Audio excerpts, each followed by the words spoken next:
Gracias, Felipe. Bienvenidos todos. Gonzalo Undurraga, director del Plan Regulador Comunal de Valparaíso. Luis Álvarez, director del Instituto de Geografía de la Pontificia Universidad Católica de Valparaíso. Pedro Évora y Pedro Rivera, de RU Arquitectos de Río de Janeiro. Enlace Arquitectura, con Elisa Silva, en Caracas. Y Alejandro Echeverri, director de Urban, de Medellín, recibieron esta invitación. Esta invitación les decía que en 10 minutos nos tenían que contar cómo era su ciudad y cuál era su trabajo en ella, para que nosotros, todos los presentes y nuestras ciudades, pudiéramos comprender, dialogar y aprender lo que tiene Río, Caracas, Medellín y Valparaíso en común.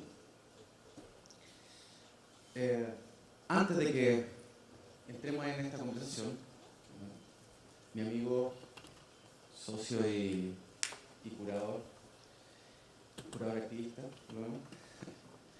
le va a contar cómo un italiano con educación en Alemania, radicado en Chile, con familia colombiana, ve a Valparaíso fuera de la postal. ¿Por qué le advierto esto? Porque van a encontrar que tiene un acento un poco extraño y probablemente al principio les cuesta entender lo que va a decir. Pero no se preocupen porque yo después de 5 años trabajando con él todavía no le entiendo tanto, entonces no son ustedes, es él. Y quizás porque no lo entiendo tanto es que seguimos trabajando juntos, así que le presento a mi amigo Claudio.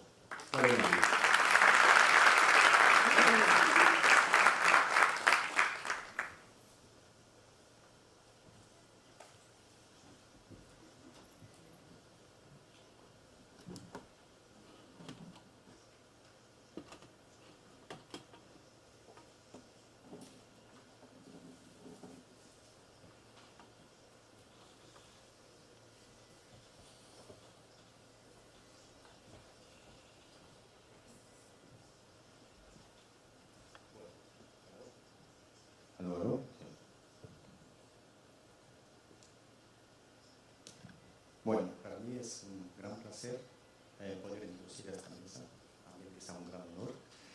Eso porque, bueno, como dijo Miguel, soy italiano, estoy aquí hace 20 años y los primeros 3 años tuve el honor de trabajar aquí en Valparaíso, en la Universidad Playa Ancha.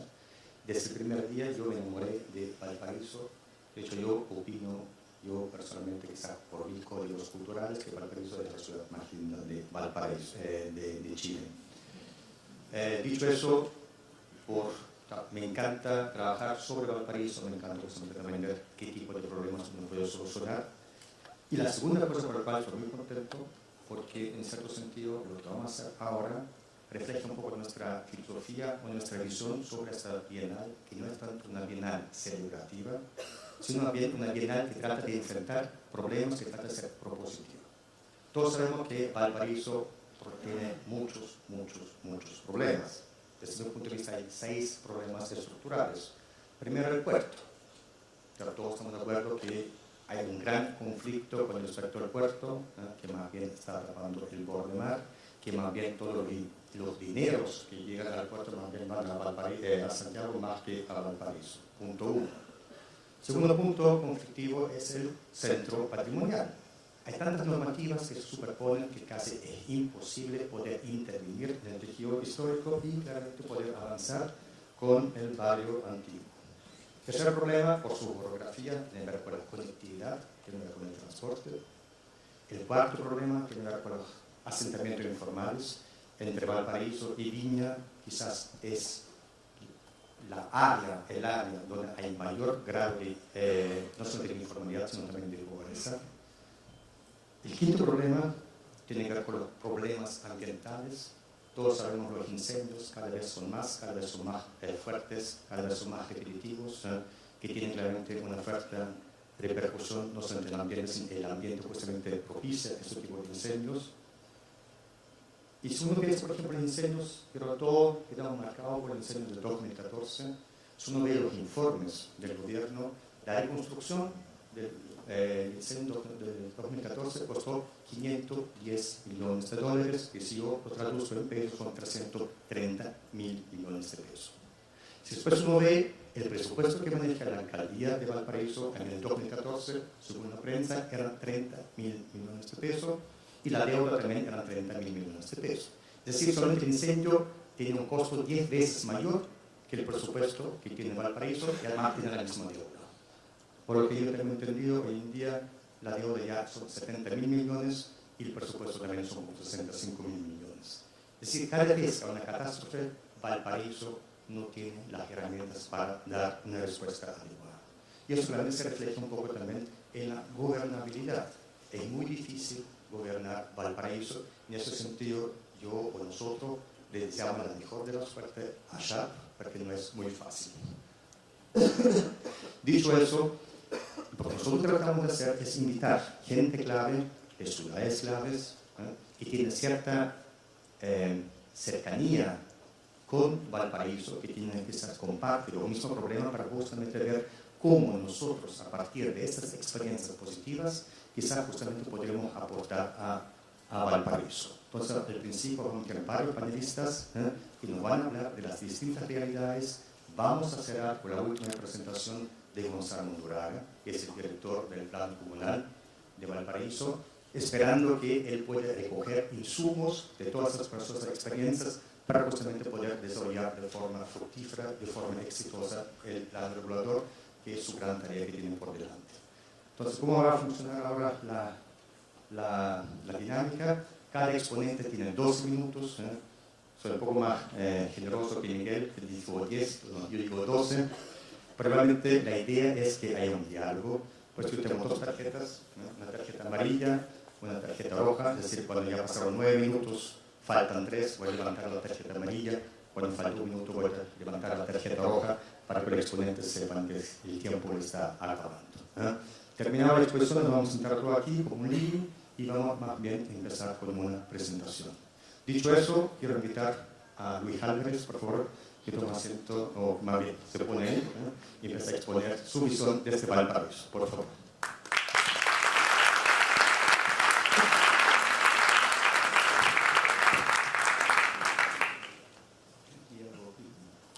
Bien, buenas tardes, noches. La pregunta fue, claro, o sea, cómo entender lo común y desde la práctica. Entonces, aquí a lo mejor el sesgo va a ser un poco desde esta idea más territoriante, más bien por disciplina, la geografía, pero también desde una idea necesaria y pertinente de entender ser primero habitante de la ciudad y segundo, en esa idea, ¿cierto?, de lo común, uno se parte de ello. Para partir primero, y a lo mejor vale la pena en esta idea de ser el primero, cuando referimos a lo común, uno siempre trata de primero entender qué es en el mundo de la semiósfera, qué es lo común. En el griego antiguo, esta palabra tiene que ver un poco con lo que unifica, y lo que unifica originalmente uno piensa que es lo religioso, en realidad es la comunicación, el hablar, ¿ya? Por tanto, la lengua podría ser una primer acercamiento a esta idea de qué es lo común. Lo común a lo mejor en las realidades latinoamericanas es tener, ¿cierto?, una misma raíz en el idioma, y por eso a lo mejor puede ser un primer distingo.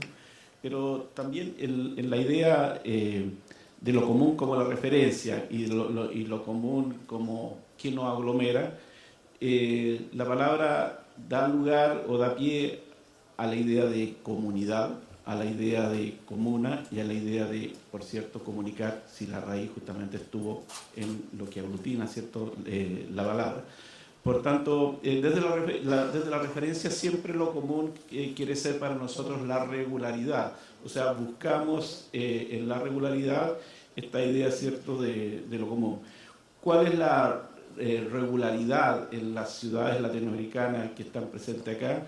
Sin duda es su geografía, y su geografía desde la complejidad, y la complejidad es lo abisal.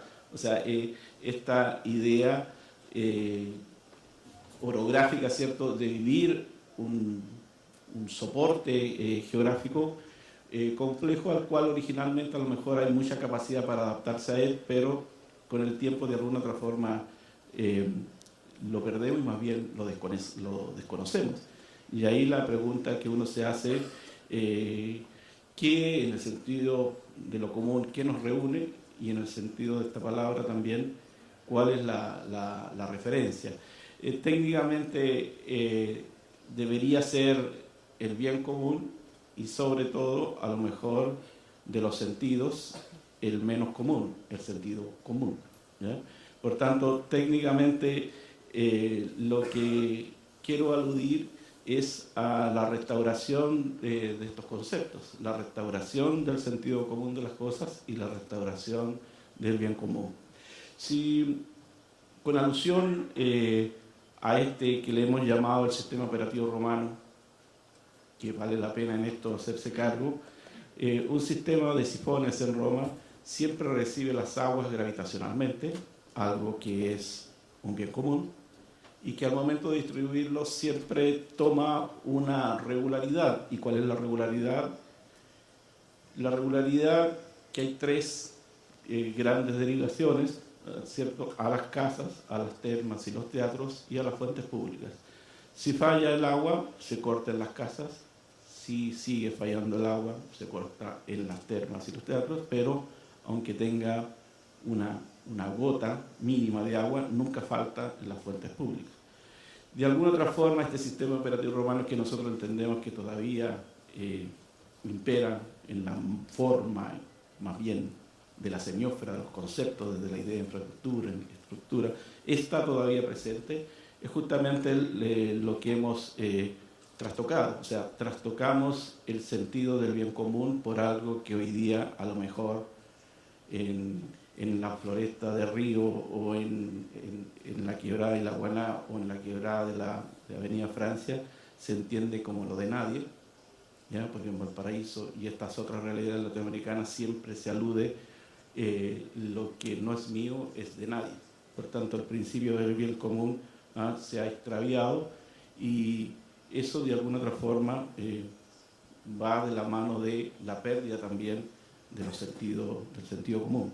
Por tanto, y en el sentido común, para Valparaíso es el sentido original de la capacidad de habitabilidad de una condición geográfica que no puede ser tomada como adversidad. Siempre este soporte permitió la buena vida, permitió proyectar una oportunidad para la vida a propósito de una condición benigna, favorable, donde la relación del mar modera de alguna otra forma las condiciones territoriales y es un lugar propicio para habitar. Siempre en la ciudad fue entendida desde el soporte de las condiciones naturales y eso de alguna otra forma es lo que tenemos que volver a restaurar, o más bien la restauración tiene que ver cómo la ciudad se hace cargo de las condiciones naturales, las reconoce, las integra y eso es como de sentido común. O sea, no podemos seguir pensando que el proyecto que atiende la ciudad hoy día tiene que ser el proyecto para la próxima emergencia,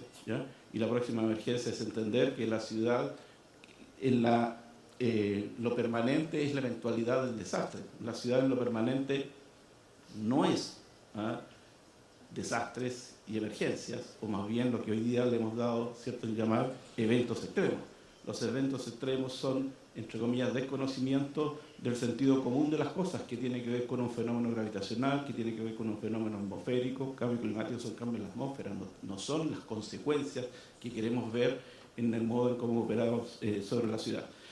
La oportunidad, por tanto, todavía está presente si restauramos el sentido común respecto de la oportunidad que tenemos en un lugar que fue previsto, ¿cierto?, para proyectar la vida y de alguna otra forma los sistemas de vida, que es lo que uno entiende y prolifera. Hablar, más de algunos momentos vamos a hablar acá de hidrósfera, es restaurar también la posibilidad de que los sistemas naturales sean capaces de seguir sosteniéndonos. Por tanto, hoy día la sostenibilidad tiene que ver con la adaptabilidad y la adaptabilidad es, ¿cierto?, tiene como base el sentido común de las cosas.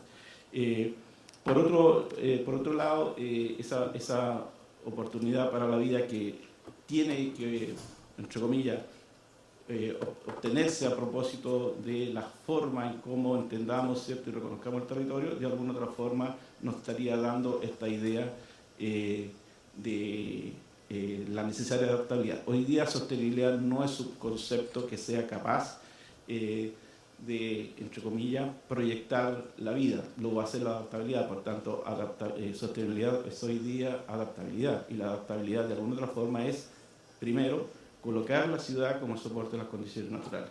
Y respecto del bien común, el bien común nos unifica. El bien común tiene que ser entendido como algo de todo, y en la idea, ¿cierto?, de la oportunidad que tenemos respecto de esto es el proyecto público. Y el proyecto público tiene que ser de interés de todos, y ese interés de todos siempre colocado, ¿cierto?, en poder acceder al proyecto público para proyectar la vida, que al final es el propósito que todos tenemos. Una idea, ¿cierto?, que en la anticipación reconoce que lo que queremos hacer es seguir proyectando la vida. Por tanto, Valparaíso de alguna otra forma hay que reconocerlo en su sentido común, ¿cierto?, y en su bien común, las condiciones ambientales que hoy día nos juegan una adversidad, pero eso es lo que tenemos que aprender a manejar, y a manejar, ¿cierto?, respecto de cómo también esta idea de lo abisal que otros territorios tienen, como el Valle de Aburrá, de alguna otra forma también nos enseña a cómo empezar a operar desde esta dimensión territorial. ¿No tengo tarjeta? Bien. Eso es todo. Gracias.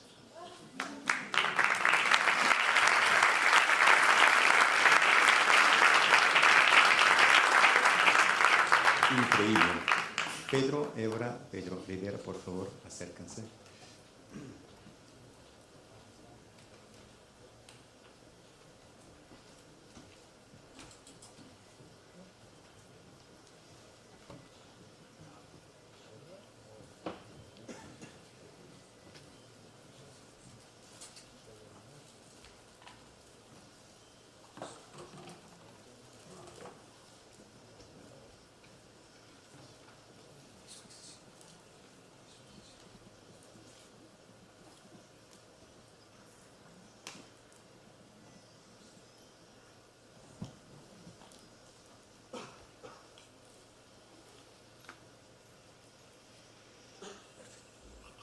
Buenas noches, muchas gracias por la invitación. Vamos a ser un poquito rápidos. Con Pedro Ebra, nosotros hacemos una dupla de Rua Arquitectos y también desarrollamos otras tarefas en otros espacios. Perdón por mi español, que es terrible. Vamos a presentar dos proyectos que lidan con la idea de común y con la idea de transformación de la ciudad. El primer proyecto es el proyecto Ciclo Rota Centra, que empezó de hacer una red de ciclovías en el centro de Río de Janeiro. Fue difundido en Estudio X, que es una red de laboratorios de la Universidad de Columbia, que durante 6 años tuvo un espacio físico en la ciudad donde se producían muchos diálogos impostergables, pero también diálogos inútiles y poéticos. Pienso que esa línea de cruzamiento también es muy importante. Para hacer ese proyecto, un proyecto que nace de una solicitación de la sociedad civil, de un ciclista. Este ciclista que trabajaba en el centro de la ciudad, dice a nuestro parceiro en este proyecto, que es Transporte Activo, dice: Zé Lobo, que es el director de Transporte Activo, debemos hacer un abaixo-assinado, una petición para hacer uma rede de ciclovia na cidade. E Zé Lobo nos chamou a Studio X, chamou a ITDP, que é uma outra organização, e disse: penso que podemos fazer mais. Porque toda vez que se demandava um projeto de ciclovia, se implantava um projeto de ciclovia que não era um projeto de ciclovias efetivo. Então, sentamos e disse: ok, vamos dizer como queremos esta rede de ciclovias. Então, é um projeto que se desenvolveu con una red de instituciones y también una red de personas de la sociedad civil. Entonces empezamos a estudiar lo que se pasa hoy, las viajes, dónde están las viajes de bicicletas en Río de Janeiro, cómo está distribuida la red en Río de Janeiro. E miramos também o que estava acontecendo nesse momento. 2013 era 3 anos antes das Olimpíadas. A cidade passava por um processo muito grande de transformação, mas um projeto totalmente opaco. Não havia transparência no que acontecia. E olhamos para o que havia em investimentos em infraestrutura de mobilidade no centro. Então, havia uma linha de veículos leves sobre trilhos, que são os trams. Havia investimentos em bus rapid transit. Havia investimentos na extensão do metro hasta a Parada Tijuca, a zona periférica onde aconteceria a zona Olimpíada, mas não havia investimento no micro, na pequena escala, no pedestre, a ciclovia. Então, pensamos de fazer isso e criar este argumento. Essas são as redes de ciclovia que existiam. Esta rede no centro haveria de conectar todas as redes. Uma coisa muito importante é entender também quem pedala. Dos indicadores muito importantes sobre isso é quando uma rede mala de ciclovia, ou a ausência de uma rede de ciclovia, significa que as mulheres não pedalam. Uma boa rede de ciclovia se compartilha estatisticamente homens e mulheres. Começamos a mirar isso, muitas poucas mulheres pedalando, e descobrimos também um dado muito interessante, que 40% de todo o trânsito de bicicletas no centro da cidade era de entrega, de serviços de delivery, que demandam uma infraestrutura diferente da infraestrutura normal, porque os veículos são grandes. Então, começamos a trabalhar. Esse trabalho se fez através de uma série de workshops. O primeiro workshop era workshop que havia um grupo de cerca de 30 pessoas que já utilizavam a bicicleta como veículo para trabalhar no centro, ou havia um desejo de utilizar. E nós tratamos de mapear os caminhos que utilizavam e os caminhos que desejavam de utilizar. Então, todos esses mapas foram superpostos. Houve também contribuição através da internet para fazer o que se chama um heatmap, que é um mapa que tem diferentes densidades, e as densidades revelam quais são os passos mais importantes dentro deste traçado que se desejava. Essas são as etapas, a superposição. Também coletamos dados em diferentes pontos para entender quais seriam as tipologias adequadas. Então, estávamos qualificando como deveria ser esta rede. Então, esses dados nos diziam se deveria ser, por exemplo, uma ciclovia compartilhada, uma ciclovia segregada, em resposta ao trânsito, em resposta também à oportunidade de carro de rua, de largura. Então, tratamos de fazer esse mapa. O interessante deste processo é também, e esse um pouco foi nossa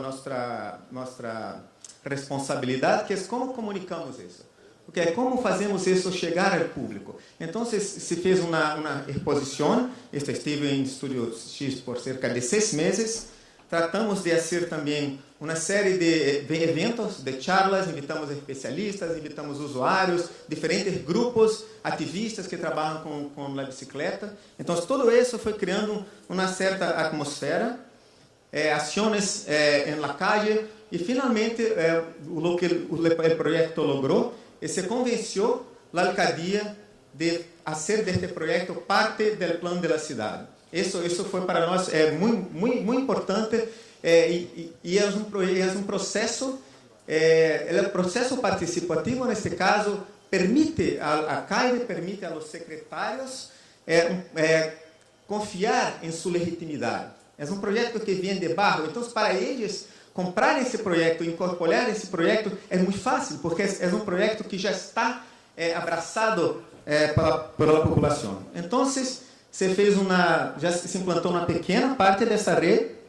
Este é o edifício do Ministério de Educação e Cultura, em Rio de Janeiro, que agora se pode mirar. Então, há efeitos colaterais muito positivos pela implantação dessa rede. Não é mais um traçado, um estacionamento de veículos, mas sim uma ciclovia que permite mirar o edifício. E esse projeto, felizmente, como se tratou de uma metodologia de trabalho, de uma forma de avaliar a infraestrutura existente, de uma forma de proponer, esse projeto se desdobrou.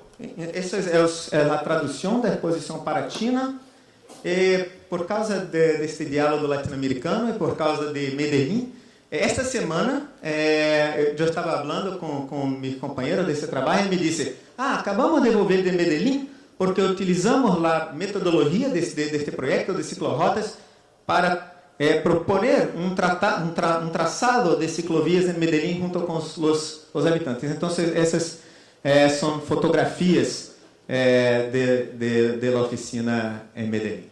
É isso, muito obrigado.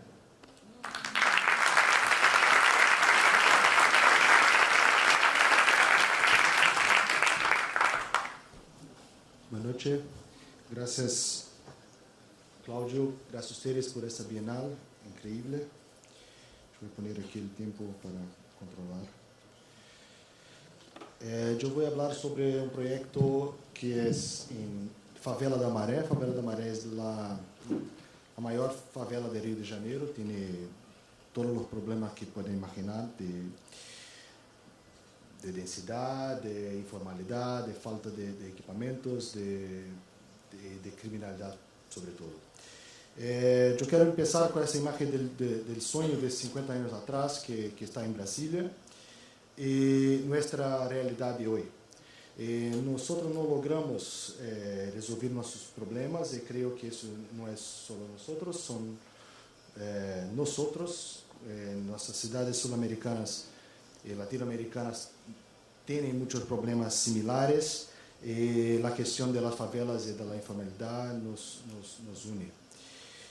La favela de Maré es un territorio del tamaño de Copacabana, con 140.000 personas que viven en un espacio muy, muy denso,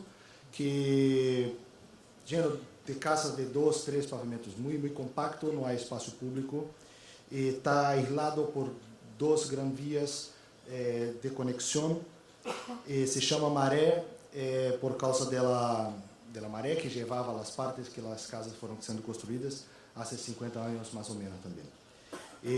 A izquierda se puede ver el aeropuerto, acima está la isla universitaria que fue hecha también hace 50 años. La conexión del aeropuerto y la entrada de la ciudad son grandes vías de transporte de coches y de todo que cercan el territorio para conexión al centro que está en la derecha. Eso crea una especie de situación muy particular para ese territorio porque se pasa muy rápido por él y no percibe el tamaño, no percibe su forma, no percibe su gente, ningún entra porque es un territorio que se sabe muy, muy, muy peligroso. Irónicamente está separado por un pequeño canal de la isla universitaria que es un espacio monofuncional, institucional, onde está a Faculdade de Arquitetura e todas as universidades, todas as faculdades da Universidade de Brasil, e onde está a Petrobras, onde está toda a pesquisa do pré-sal, do petróleo, enfim, é uma isla de conhecimento e de inversão pública aislada por um pequeno canal da pior favela de Rio de Janeiro, em termos de los números. Então, esse território se foi construindo com o tempo. Hoje é um barrio composto de 15 subbarrios que não tem uma continuidade. É muito descontínuo por conta dos sucessivos processos de urbanização. Isso, quando Google, quando digitas Favela da Maré, isso que te ves é o retrato de la realidade. É como que um território em constante guerra e com números de assassinato da população, sobretudo por a questão da guerra ao narcotráfico, que são números que beiram 2 pessoas por semana, é muito alto. E essa população, majoritariamente, que está morrendo, são jovens negros, que estão, niños e todos que estão em meio dessa guerra. A história começa com um centro cultural idealizado por por una organización local que está allá hace 30 años, que encontró este espacio.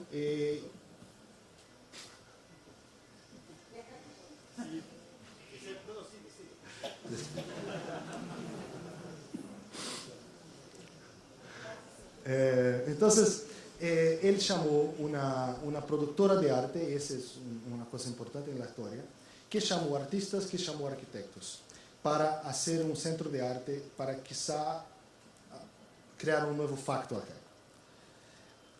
Existe una película en Brasil que es muy interesante, que dice que es saneamiento básico. Es sobre la historia, es muy brasileiro eso, es la historia de una persona que quer hacer hay plata en un municipio para hacer una película, perdón, hay una necesidad de hacer una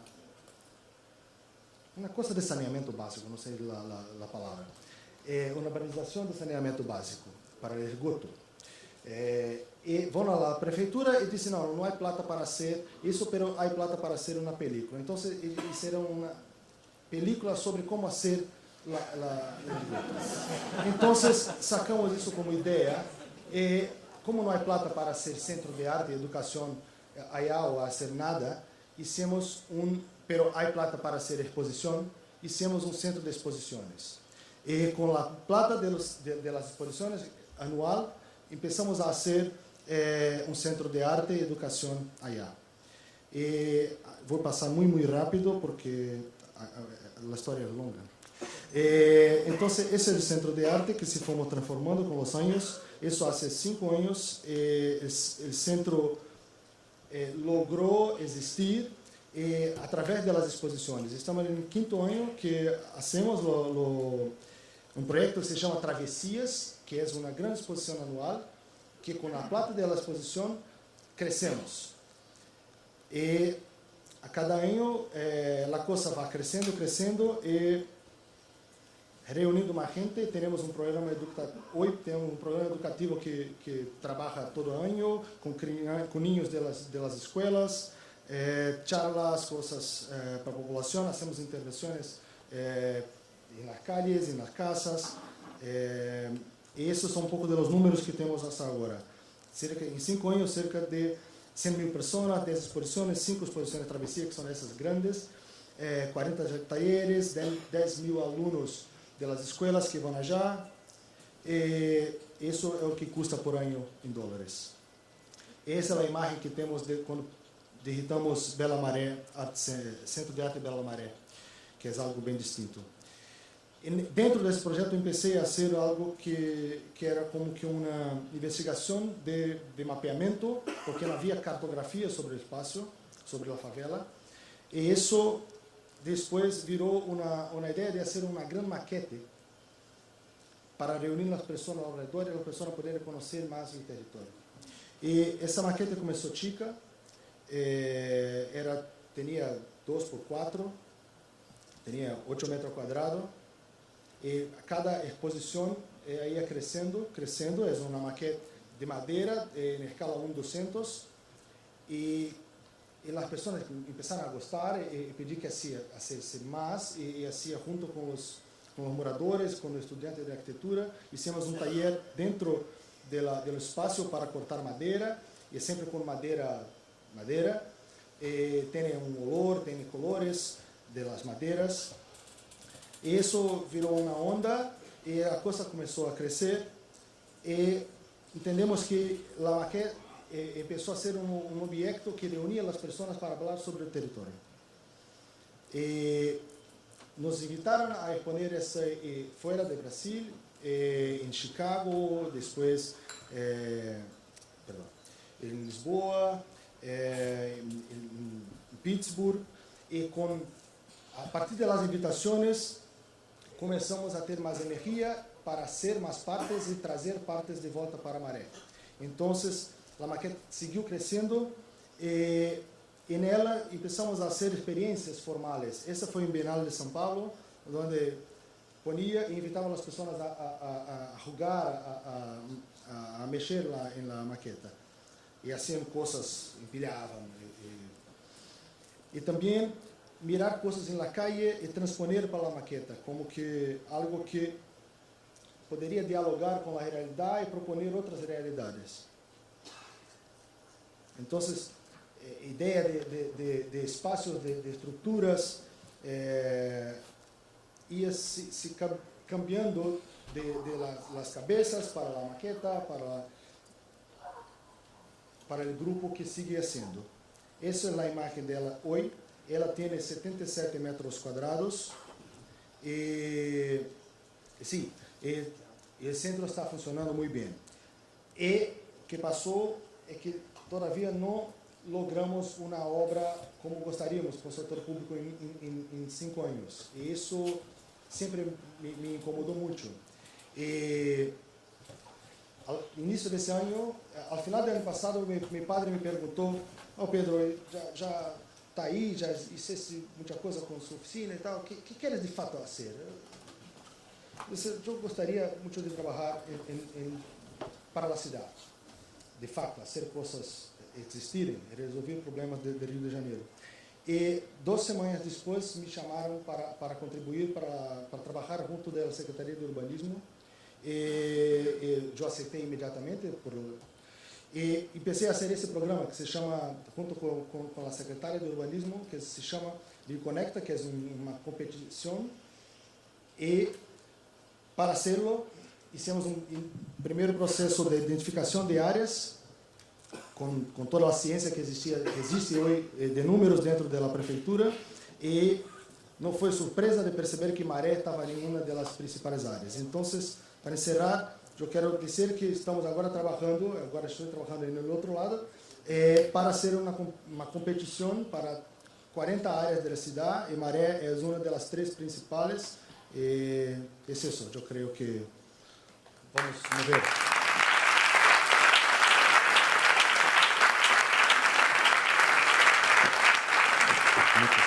Muchas gracias, Pedro y Pedro. Quiero pedir que venga Elisa Silva, por favor.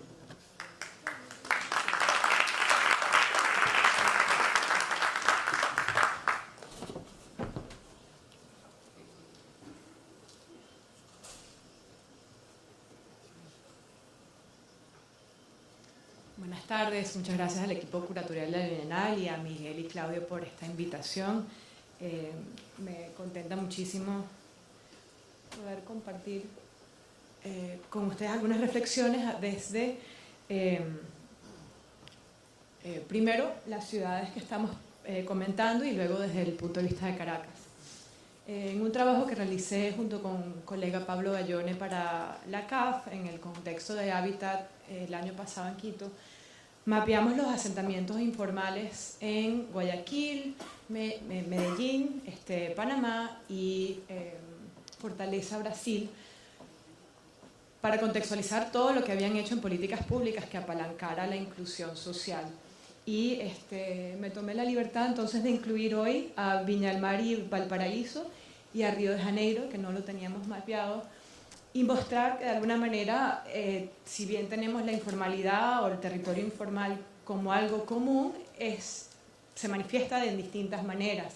El Río de Janeiro, por ejemplo, no lo ven muy bien, pero cuando se divide el territorio informal entre todo lo urbanizado, llega a un 4%. Por ejemplo, el de Medellín es 18%, Caracas 26%, y no estoy del todo segura si esto es un mapa absolutamente fidedigno, son los campamentos, como los llaman acá, pero llega casi a un 3% de ese territorio.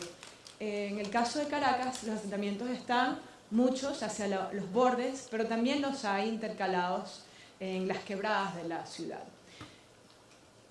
Este gráfico lo traigo en este momento para contextualizar por qué la mirada más detenida sobre lo que sucede en los asentamientos informales en términos de la inequidad territorial marcada en ellas.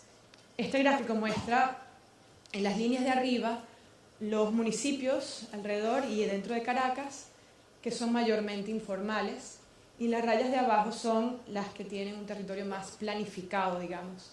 Y estas son las muertes por 100.000 habitantes que están sucediendo desde el año 99 en la ciudad.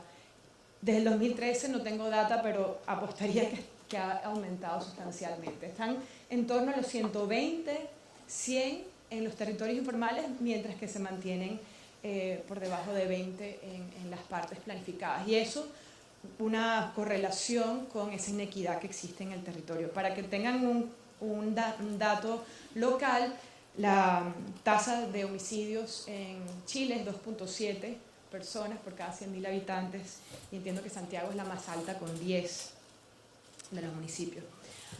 Arrancamos entonces en esta búsqueda de construir información sobre qué estaba sucediendo en los territorios que los hiciera, básicamente, que se manifestara cómo funciona esta inequidad, con una publicación que llamamos Cava, que documenta cómo crecieron los barrios a través de 5 décadas.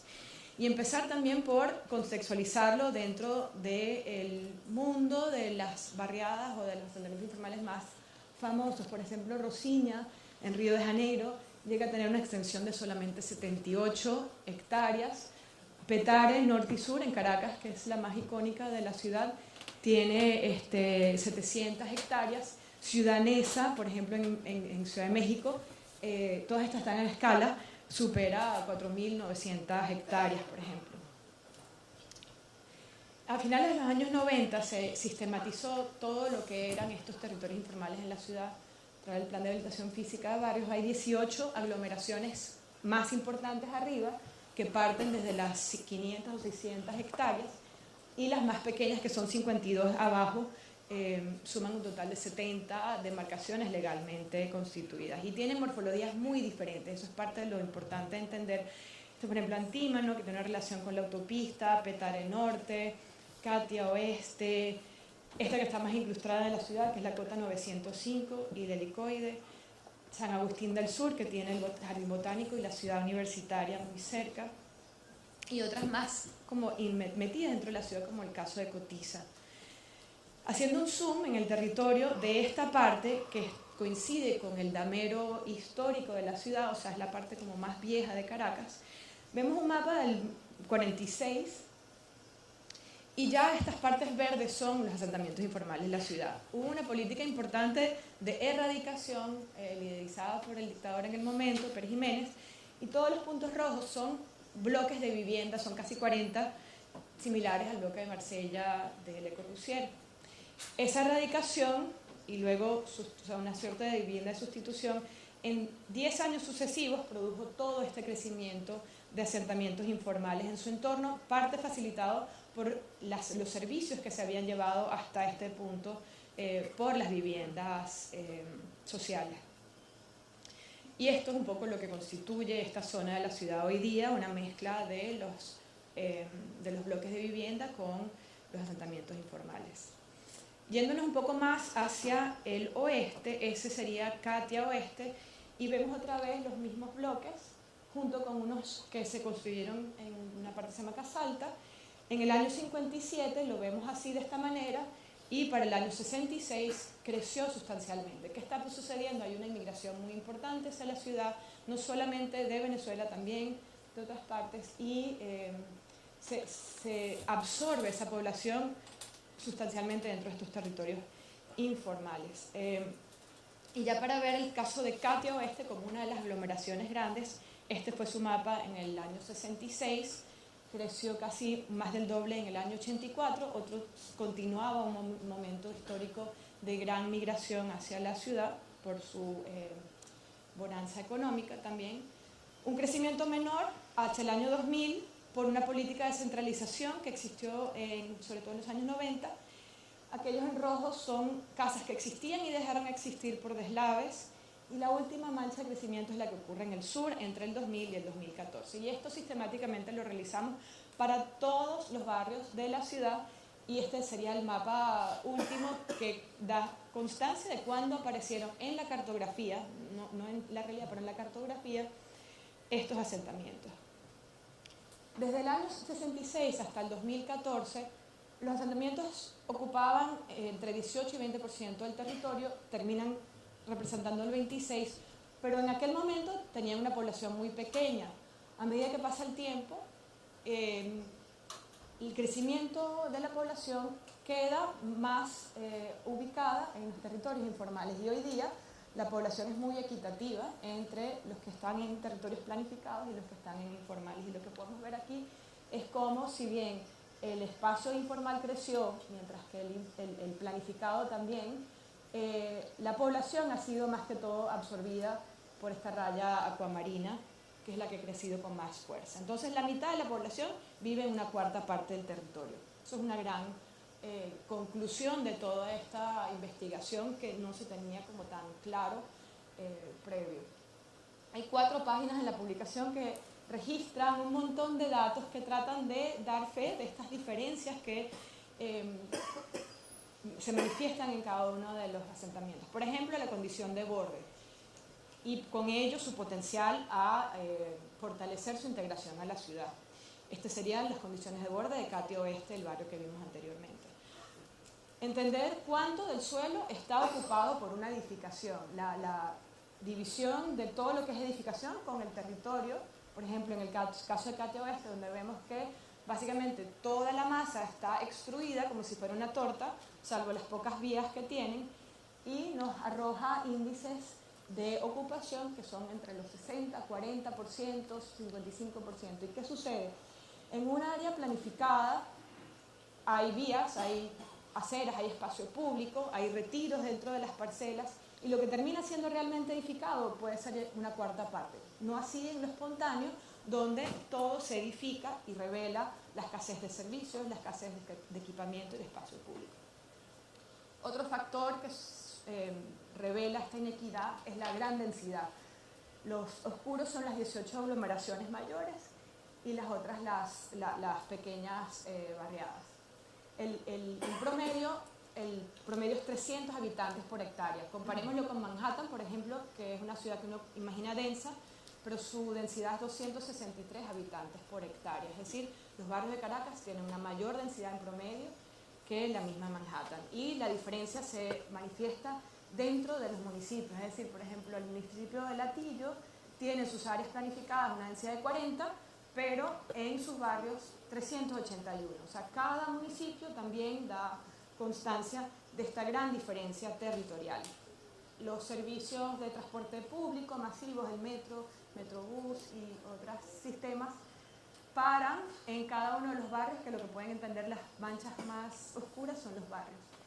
El habitante debe entonces bajarse de ese sistema y pagar otro privado para que los lleven hasta sus casas, y marca una diferencia importante. Y así también con el espacio público, que si bien es muy mezquino en Caracas, con 1 metro cuadrado apenas por habitante, estos pocos metros no están en ningún tipo de cercanía con los asentamientos informales.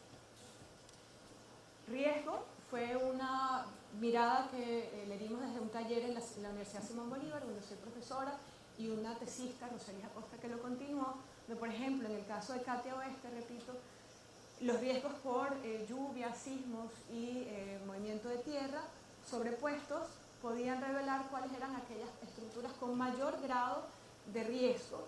En el caso de Catia Oeste terminan siendo 4.600 casas, y en el caso de toda la ciudad representan un 17% de todas las casas dentro del asentamiento espontáneo.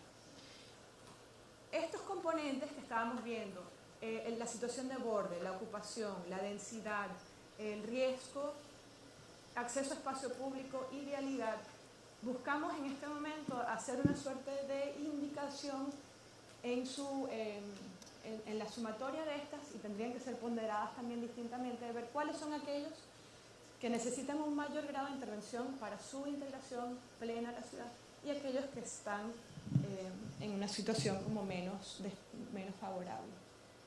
Ellos, para implementarlo, con una invitación de la Alcaldía Metropolitana de Caracas, para producir dentro del Plan de Desarrollo Urbano Metropolitano un capítulo que es aquello que concierne la integración de los asentamientos, es decir, acciones para integrarlos al tejido, y con ello con muy pocos recursos, subrayo muy pocos recursos, hicimos este taller convocando un equipo multidisciplinar en la medida de lo posible. Las comunidades, que escogimos 2 comunidades, que son la de Petare Sur y una más pequeña, o sea, una de las aglomeraciones grandes y una de las pequeñas, que se llama La Palomera.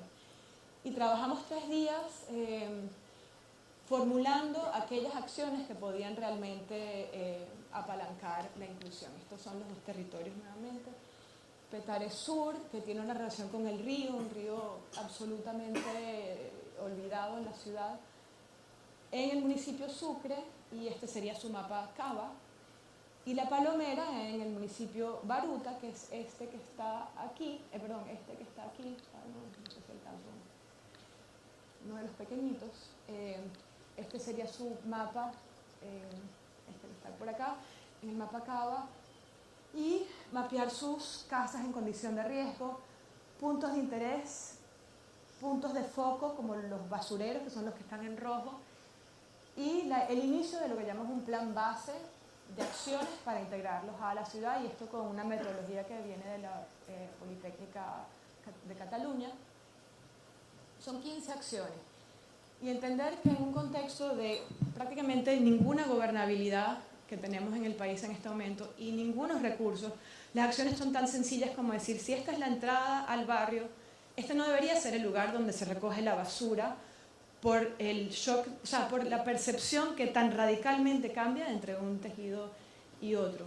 Y los automóviles también, ellos siendo una gran suerte de violencia hacia la ciudad y hacia el potencial espacio público.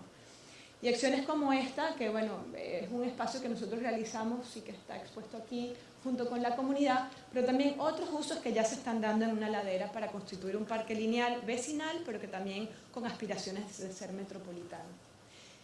Y ya para concluir, bajando todo eso a un plano de acciones, este proyecto Sembrando Ciudad, que forma parte de la exposición, con fondos privados de City y con una agencia social que es FUDEP, hemos intervenido en 12 comunidades para crear cambios sustanciales con maquetas similares a las que mostró Pedro por escala 1.000 y con una serie de juegos, identificar lugares como este, en el caso del barrio La Palomera, para junto con la comunidad transformarlo, aunque sea modesto, en algo que emane una transformación importante de su espejo cívico y ciudadano y su sucesiva uso, que esto fue hace un par de semanas que llevé a unos estudiantes interesados de psicología.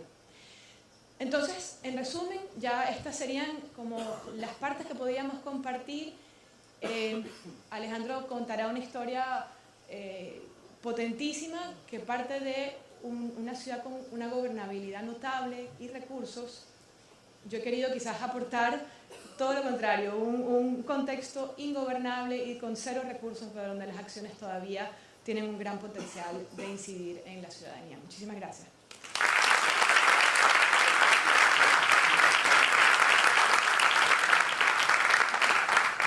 Muchas gracias, Elisa. Por favor, Alejandro.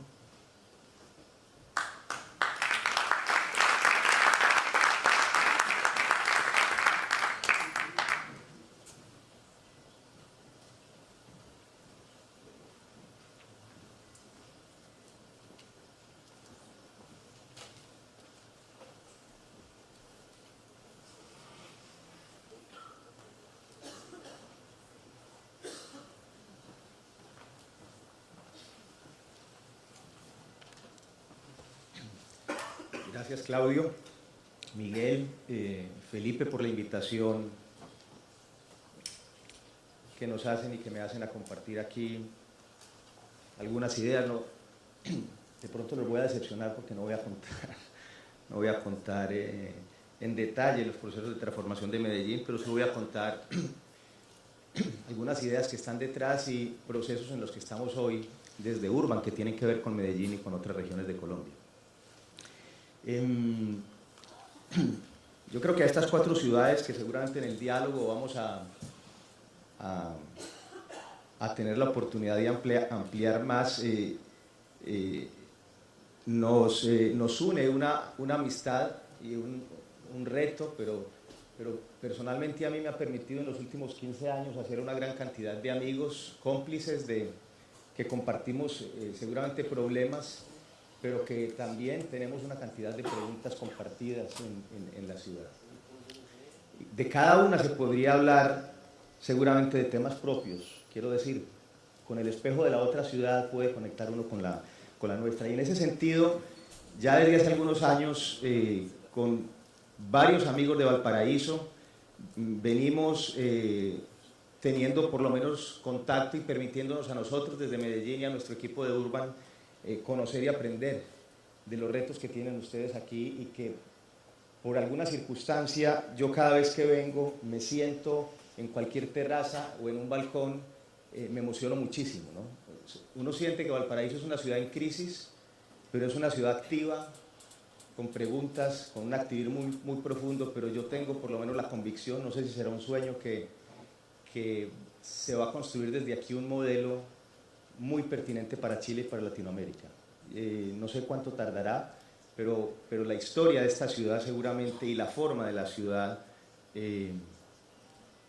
permite ese reto. En Medellín voy a pasar 2 o 3 imágenes que tienen que ver con el proceso de transformación urbana de los últimos años. Estas dos imágenes tienen una relación profunda con los arquitectos y urbanistas, pero también con las personas en general de Medellín, sobre todo de mi generación y generaciones un poco más mayores y un poco menores, no los muy jóvenes. La imagen de la izquierda es la imagen de la sala de la casa de José Luis Sert en Boston, cuando estaba como director de la Escuela de Diseño de Harvard, del GSD. Y el póster o el afiche que tiene a mano izquierda es el mapa de Medellín. Es él con Paul Lester Wiener hicieron el plan piloto de 1950, 1948, 49, y por primera vez dibujan con un detalle minucioso y muy preciso la geografía, las cuencas de agua, las quebradas, la red hídrica y el sistema de alguna manera natural como un de alguna manera orientador de los procesos de desarrollo urbano. En ese momento Medellín tenía 300.000 habitantes. La foto de la derecha, bueno, en la izquierda tengo que decir que de esa referencia abstracta y técnica, de alguna manera personalmente a mí me sedujo la geografía cuando estaba estudiando, y me sirvió después para hacer unos proyectos de investigación, que es parte del ADN de la ciudad y que tiene mucho que ver con el problema social. Pero en el año 2000, que es la foto de la derecha, en el 2002 ya la ciudad tenía 3 millones de habitantes, en 50 años. Y esa foto también es parte de nuestra historia, pero nos pone en un territorio completamente distinto, y es una guerra armada en los barrios de la ciudad, en las calles, con la gente. Estoy hablando del 2002. Helicópteros artillados del gobierno nacional bombardearon algunos de los barrios de la ciudad de Medellín. Pero esa fue parte de muchos de nosotros de la vida, y fue la forma como entramos a reconocer los otros territorios de la ciudad. Son 2 hechos que nos marcaron a muchos de nosotros y nos pusieron a trabajar en los barrios de la ciudad. Quiero decir, la geografía y la guerra, de alguna forma, que fue un drama humano muy grande. Esta es la única imagen que voy a mostrar del proceso de la estrategia que implementamos cuando estábamos en el gobierno entre el año 2004 y hasta el 2008, después continuó hasta el 2012, de la estrategia de urbanismo social. Pero básicamente quiero comentar una idea, tiene que ver con la labor de nuestra dentro de alguna manera de un proceso social, político y económico de la ciudad, que tiene que ver con el valor de la arquitectura urbana, no para solucionar todos los problemas, porque es absolutamente utópico pensar que los arquitectos somos como mesías, que podemos llegar a construir un parque, biblioteca, un metrocable y cambiar la realidad de una ciudad, pero sí con una confluencia de proyectos que pueden ayudar a construir un relato en la ciudad, porque lo hacen visible, construyen experiencias, y yo creo que lo más importante de estos años de transformación de la ciudad es que puso en la agenda pública y en la agenda social, en los actores académicos, políticos, en los técnicos, que el territorio de la ciudad era absolutamente necesario de alguna manera entenderlo y que sobre él se podía actuar. Y en eso tuvo que ver mucho la arquitectura y el diseño y el urbanismo, porque construimos experiencias, pero no de forma vacía, sino de alguna manera con contenidos que son mucho más amplios que la arquitectura. En el año 2009-2010 yo termino con el gobierno, y una de las preguntas que nos hacíamos y yo me hacía en ese momento es cómo se puede crear una agencia, un espacio que pueda continuar haciendo preguntas, ya no desde el gobierno, sino manteniendo de alguna manera algunos temas que estaban pendientes y que a muchos nos preocupaban, y me encontré con un personaje extraordinario que es un líder cultural en el país, que es el rector de la Universidad de AFIT, y en ese momento fundamos Urban, que es un centro de estudios urbanos ambientales, pero es entre una agencia de proyectos, un espacio de mediación, un espacio de investigación y también de alguna manera de experimentación. Urbanos y ambientales, la M es de medio ambiente, pero también de gestión pública y gestión social. Y nuestro foco en los últimos años ha sido tratar de movernos de esa idea de la estrategia de urbanismo social, que era una idea inclusiva de acciones simultáneas, pero tratando de focalizarnos más en los procesos, tratando de incorporar dos dimensiones con mucha más fuerza, porque si no estamos en el gobierno es distinto poder transformar todo desde la infraestructura, que tiene que ver con el tema del medio ambiente y la inclusión, y ese es el río Medellín. Entonces, básicamente yo quiero compartirles a ustedes aquí dos ideas y dos proyectos que están expuestos en la parte de arriba, que tienen que ver con esta idea del diálogo, con la idea de la capacidad de producir reflexiones, pero cómo a través de construir formas de entendernos y de encuentro se puede también anticipar de alguna manera procesos que tienen que ver con la transformación de la ciudad y poner preguntas sobre el territorio, y sobre todo anticipar problemáticas. No son soluciones todavía creadas. Una de ellas está en una mesita de estas al frente, se llama Shifting Ground, que es rehabilitar la montaña o rehabilitar la ladera, son dos procesos distintos. No lo voy a explicar porque está explicado allá, pero simplemente quería mencionar un tema. O sea, la ciudad ha hecho de alguna manera procesos interesantes, pero ha sido incapaz de resolver el proceso activo de ocupación en las zonas de riesgo, un proceso de crecimiento permanente, donde las comunidades básicamente tienen dinámicas muy distintas y donde el tema ambiental y social es de alguna manera el problema, pero también en él está la solución. O sea, la hipótesis es que no con infraestructuras de alguna manera de equipamientos podemos resolver ese problema, sino con un activo diseño de procesos con las comunidades.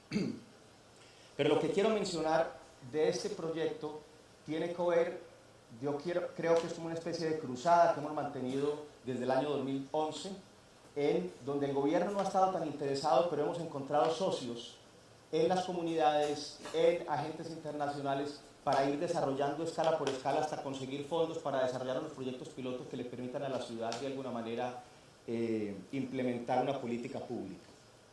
Empezamos una universidad una investigación con nuestros recursos con la Universidad de Harvard y con corporaciones locales que han sido socios permanentes, Nuestra Gente y Sumapaz. Después de unos años logramos convencer al gobierno de Medellín para que hiciera primero una investigación de caso y se vincula a Medellín. Medellín se desinteresa, el municipio de Medellín se desinteresa, el proyecto se apaga por 2 años y nuestro socio llega por el programa de 100 ciudades resilientes que tiene una agencia en Medellín con la Fundación Rockefeller. Nos entusiasmamos mutuamente otra vez, volvemos a activar las conversaciones y a través de la Fundación Rockefeller escalamos la iniciativa del Banco Mundial y el Banco Mundial está aplicando unos fondos internacionales.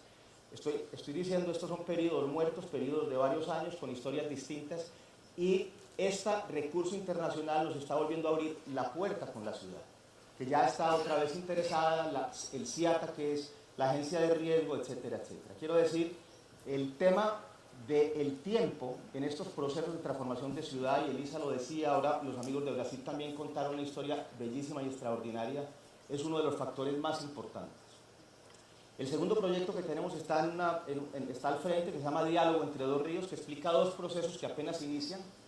Pues inician es un decir porque llevamos 2 años en ellos, pero problemáticas estructurales en 2 ríos, el río Medellín en el norte, que tiene toda una ocupación informal por el cual van a pasar unas infraestructuras y las comunidades están muy preocupadas, viven allí, y el río Atrato, que es en la selva tropical en los límites con Panamá, que es una región de conflicto en este momento de reconciliación del país. Sobre el río Medellín instalamos una plataforma de trabajo con las comunidades, tratando de alguna manera de hacer un proceso formativo. Estamos empoderando las comunidades, unas instituciones culturales como Nuestra Gente, editamos un libro extraordinario de su memoria, nuestros programas de maestría están trabajando con ellos, llevamos un tiempo construyendo una relación muy fuerte, 2 profesores de nuestra maestría son del barrio de estas comunidades, los estudiantes de alguna manera tenemos algunas becas también de ellos tratando de generar una relación cruzada y viendo también cómo desde ciertas plataformas digitales podemos visibilizar el proceso para que la ciudad entienda la importancia de tener otra alternativa. Este proceso apenas va. El proyecto del Atrato es completamente distinto, en un territorio absolutamente seductor, pero dificilísimo, con una extracción minera ilegal de una escala inmensa, pero con la necesidad de construir un relato entre las comunidades indígenas y las comunidades afro que se fueron a aislar allí.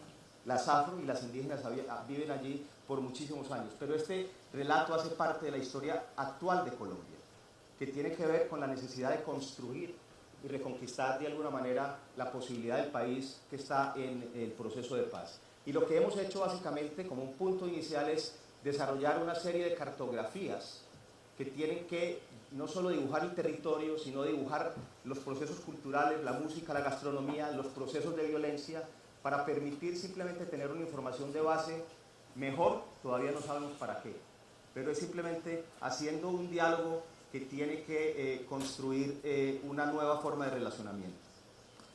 Por último, también el sábado pasado hicimos el primer evento de una revisión crítica, pero no solo nosotros, más o menos 15 organizaciones, 2 universidades públicas, nuestra universidad que es privada, organizaciones sociales, ONGs y diferentes actores, porque estamos convencidos que estamos en un momento, llamémoslo titubeante de la ciudad de Medellín, en un momento de complacencia. Desde hace 4 o 5 años yo creo que hay falta de preguntas fundamentales sobre la mesa en el gobierno y estamos tratando de activar un diálogo ciudadano como fue el de los años 90 después de la crisis. No sé si es artificialmente, pero creo que es necesario volver a replantearnos esas preguntas y estamos tratando de hacerlo. Por último, yo quiero terminar con 2 o 3 diapositivas que básicamente quiero hacer énfasis sobre algunas ideas. Estos procesos, yo diría que cualquier proceso, pero si tenemos que ver procesos sobre transformación que tengan que ver con gente, tiene que ver con construcción de confianza, como lo hemos visto, son procesos orgánicos. O sea que el factor tiempo es un tema absolutamente fundamental y es el enemigo del sector público y muchas veces el enemigo de los técnicos. Pero no es posible hacer un proceso si no hay una idea y una historia y una ilusión.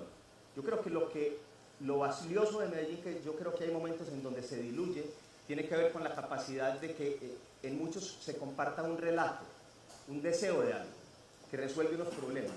Esa noción de historia es fundamental para asociarla al tema de los proyectos urbanos. Y todo esto no se puede hacer sin proximidad. O sea, las cosas se hacen con fricción, con contacto, con tocar la gente. Y tiene que ver, sobre todo, desde el punto de vista de los procesos que tienen que ver con el territorio y donde vive la gente. O sea, la noción de proximidad, que es una palabra que personalmente yo y muchos de nosotros quisiéramos ampliar conceptualmente más, por lo menos de forma intuitiva, creemos que es un factor fundamental.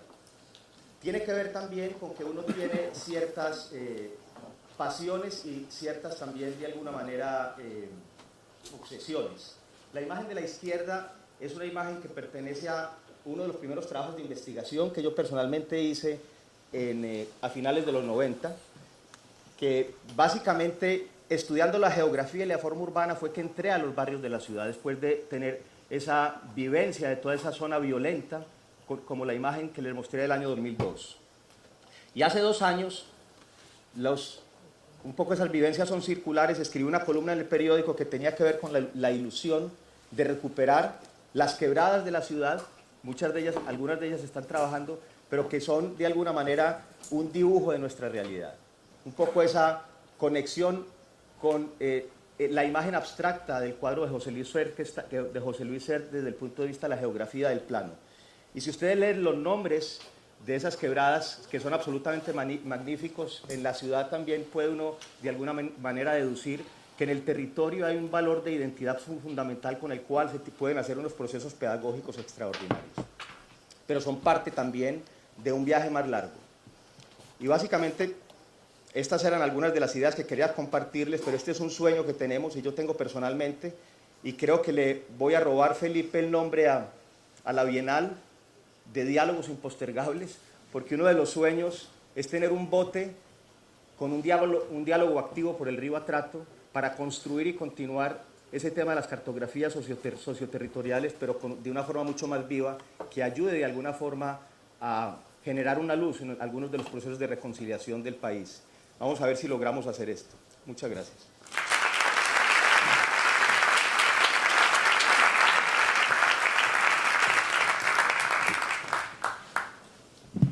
Muchas gracias, Alejandro. Vamos con nuestro último exponente, Gonzalo, por favor.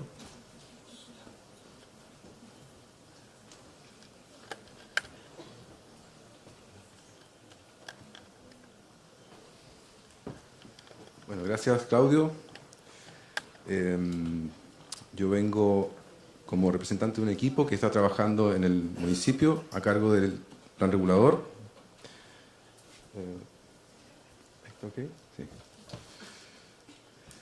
Y voy a intentar contextualizar un poco el estado del arte en la ciudad, un poco explicarles a nuestras visitas el proceso que se está llevando a cabo y que ha generado este cambio político, y donde tenemos un gobierno local que está intentando perseguir un poco esto lo común, ¿no?, con estas otras ciudades, iniciando o intentando iniciar un proceso de transformación.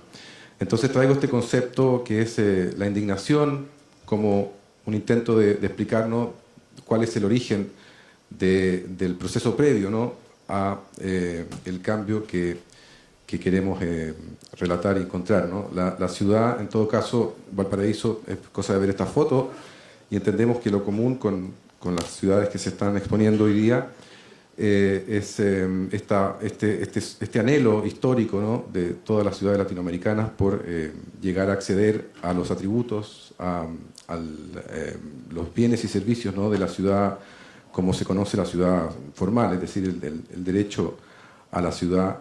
Es algo que históricamente en la historia de Latinoamérica ha estado siempre pendiente, ¿no?, o en conflicto, ¿no?, con todas estas comunidades que van quedando postergadas en el momento en que se empiezan a consolidar ciertos centros metropolitanos.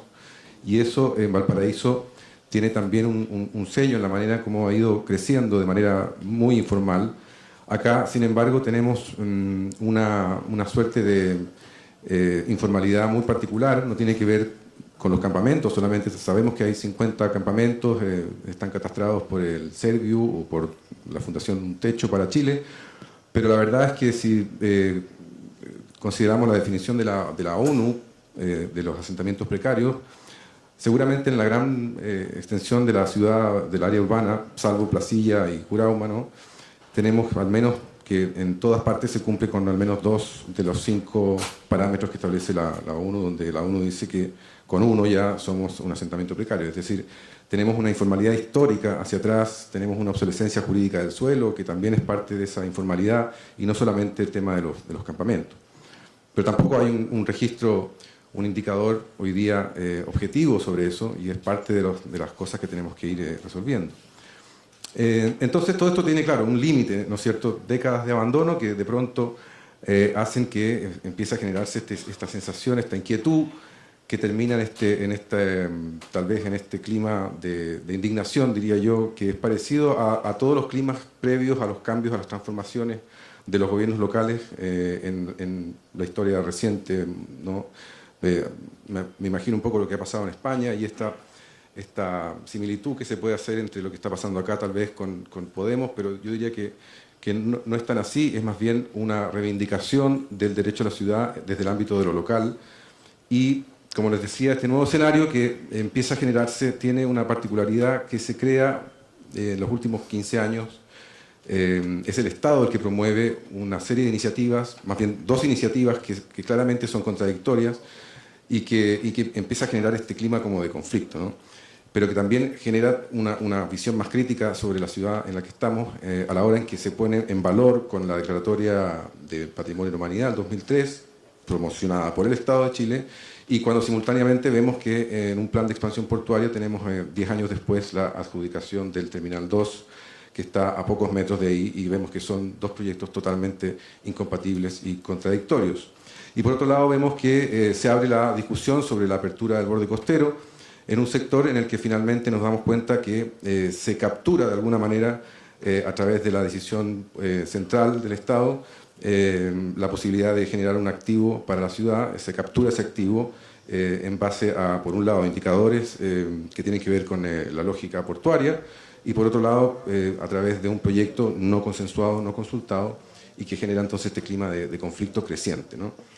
Este nuevo escenario, además, implica la observación más crítica hacia la gestión que está haciendo en ese momento, en esos periodos, ¿no? ¿Cuál es la capacidad que tiene el gobierno local entonces de gestionar proyectos, de llevarlos a cabo? Nos damos cuenta que hay una imposibilidad de llevar a cabo proyectos, una falta de coordinación, de administración local, y todo eso va entonces generando cada vez más discusión, ¿no? Por otro lado, al mismo tiempo, la ciudad patrimonial que está fuera de este polígono que se pone en valor se va cayendo a pedazos y tenemos que las inversiones que se hacen en la ciudad no aportan mucho en poder ir encontrando la salida en esta discusión. Es más, hay inversiones que empiezan a ocurrir y que intentan hacerse parte de este relato de la puesta en valor del paisaje o del patrimonio y que finalmente, claramente lo que hacen a partir de este vacío normativo es comenzar a dañar gravemente la capacidad de carga de algunos barrios y el tejido social que ahí coexiste, ¿no? Y en eso estamos, en esta discusión enfrascada, yo diría que hasta ese momento una discusión de la élite, ¿no es cierto?, de la academia. En esto hoy día escuchaba acá en un panel atrás sobre esta preocupación burguesa de querer recuperar el borde costero. Es verdad, es decir, estábamos muy enfrascados tal vez en una posibilidad de asimilarnos con Barcelona o con ciudades más sofisticadas tal vez, y no estábamos viendo algo que se nos venía encima y que ocurre finalmente con el mega incendio del año 2014. Ahí, sin lugar a dudas, esta indignación ya es transversal y llega no solamente a las partes altas de los cerros y a todos los ciudadanos de Valparaíso, sino que al mundo quizás que nos ve con asombro. Y hay un cambio de paradigma porque desde la invisibilidad de estos territorios, que son gran parte de donde vive la gente, nos encontramos con que también empezamos a entender cuál es la lógica entonces que existía en la política local de acceder a esos territorios y cómo operar con estos barrios, con la población que allí residía. Y ante esta evidencia, ¿no?, reveladora de la falta de gestión, la falta de administración y todos los problemas ambientales, nos damos cuenta que tanto arriba como abajo, la verdad es que la ciudad está sin gobernabilidad.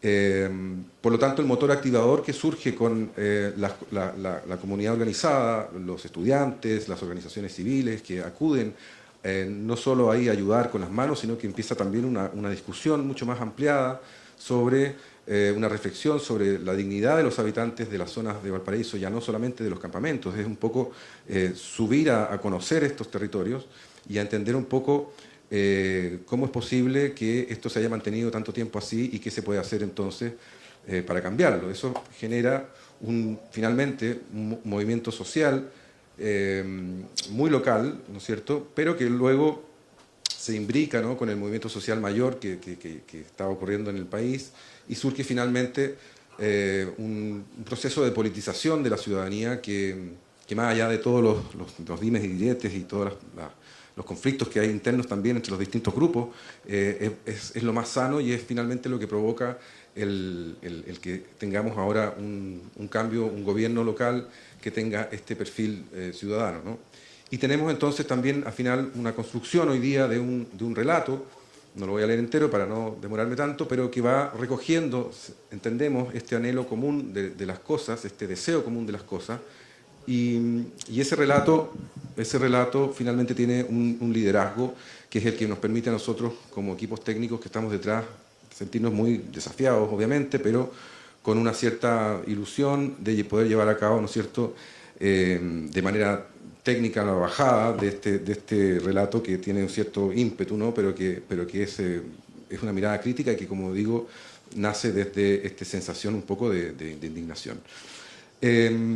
Pero el habitante porteño no sabemos qué tanto participa de este proceso. Más bien dicho, el 54% de la votación de la elección pasada, sabemos que hay una abstención grande en la gente de participar en los procesos democráticos y, por tanto, el habitante porteño pensamos que viene a ser alguien que está desinteresado, tal vez aún la gran masa lleva 50, 60 años de nostalgia mirando hacia el pasado, de algún esplendor que ya no le da el sustento que es el puerto, ¿no es cierto?, la productividad, de la relación con el mar. El habitante porteño tiene un ADN que tiene que ver con una asociatividad de sus antiguos, de sus antepasados, ¿no es cierto?, que tenían una lógica cooperativista. Aquí nació el cooperativismo en Chile, pero hoy día entendemos que hay una situación de soledad, digamos, el individuo se las arregla como puede, hay un estado de luz, ¿no?, que es el del porteño, que se las arregla como puede, ¿no es cierto?, que ya no le importa tanto el espacio del otro, simplemente actúa y resuelve. Y tenemos esta condición de resiliencia que es un poco engañosa también, porque entonces siempre se vuelve a parar y pareciera ser que entonces podría volver a caerse siempre.